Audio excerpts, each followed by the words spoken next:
Binigyan ko siya ng bulaklak. Pero hindi niya tinanggap yung bulaklak ko. Sa tingin niyo, on the next day, bibigyan ko pa siya ng bulaklak o hindi na? Eh di mapapahiya rin ako, hindi ba? Ganon din po ang nangyari dito. Ang aming impeachment team ay all-star. Nanggaling yan sa lahat ng political forum. Hindi lang iisang kulay yan. Inassemble namin yung mga pinakamagagaling na abogado, may pangalan na politiko, at meron ng track record. Andyan si Mike Defensor, instrumental sa era of impeachment noon. Andyan si Atty. Topacio, #1 lawyer sa Philippines. Andyan sila Atty. Manny Luna, successful impeachment sa COMELEC Commissioner Bautista noon. Kaya napakaganda at may dignidad itong mga tao na ito. Ganon din yung mga endorser namin. May paninindigan. Kompleto kami. Mali-maleta ang aming ebidensya at papeles nung Thursday. Handa kaming lahat.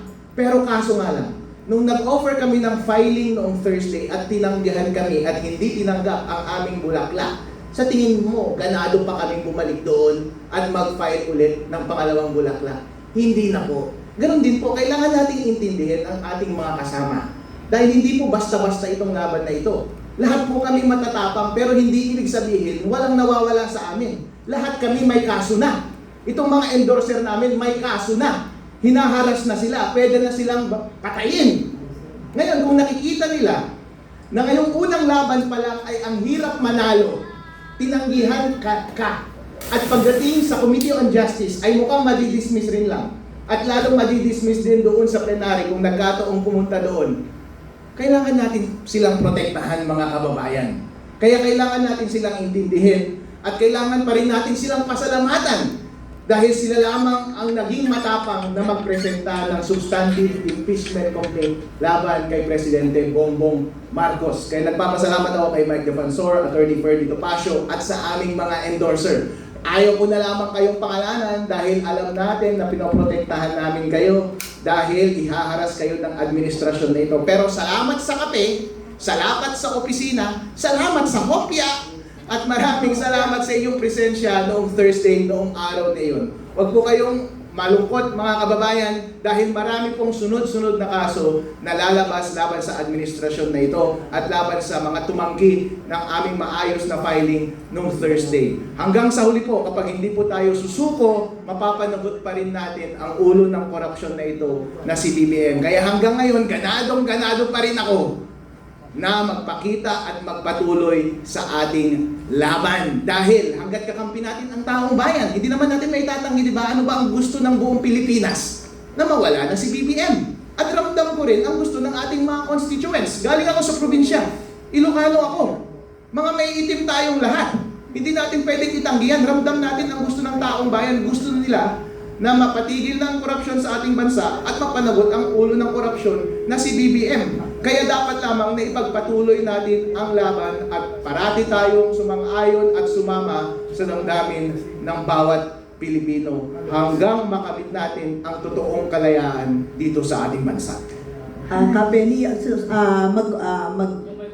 comment lang ako sa sinabi ni Attorney Harold, na sabi niya, siya mismo, ramdam na niya doon sa baba kung ano ang sentimiento doon sa kanilang lugar. So it's going to be interesting kung paano boboto ang kanilang kinatawan sa Kongreso. Tama po, Attorney Harold, no? Pero yun na nga po, bukod nga dito sa impeachment na ating susubaybayan, meron pa nga tayong armas hindi ba? At yon sa darating na 2028. Attorney Harold, this year is 2026. Alam natin maggaano kalaki ang role ng COMELEC sa darating na 2028. Ang chairman po ay pareho pa rin. Tama po ba sa 2028? Si Chairman Garcia. Tama po. At sa nang nakaraang taon, alam ko po, naging malakas ang inyong loob para i-call out ang COMELEC dahil po dito sa sistema ng ating automated machine, counting machines, pati yung sistema ng ating pagboboto.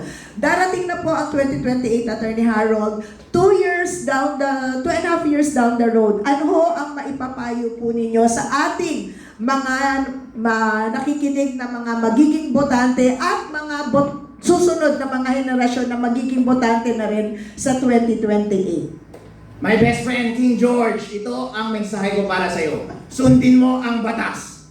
nasa Omnibus Election Code na once mapili ang ating automated election system na ipakita mo ang buong sistema including ang source code sa taong bayan, major political parties and groups. Ginawa niya ba yan noong 2025? Hindi. Dahil yun lamang ang tanging paraan na ma-ensure natin na hindi madadaya ang source code, hindi madadaya yung transmission, at hindi madadaya yung database.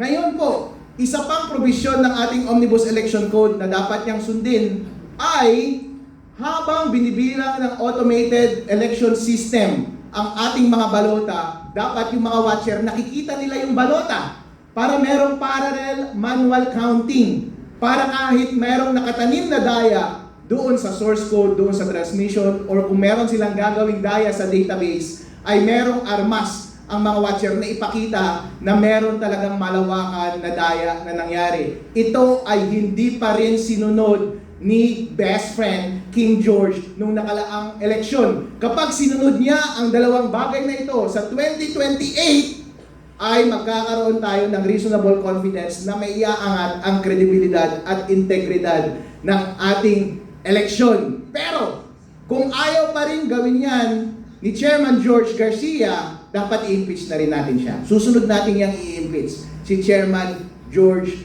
Garcia.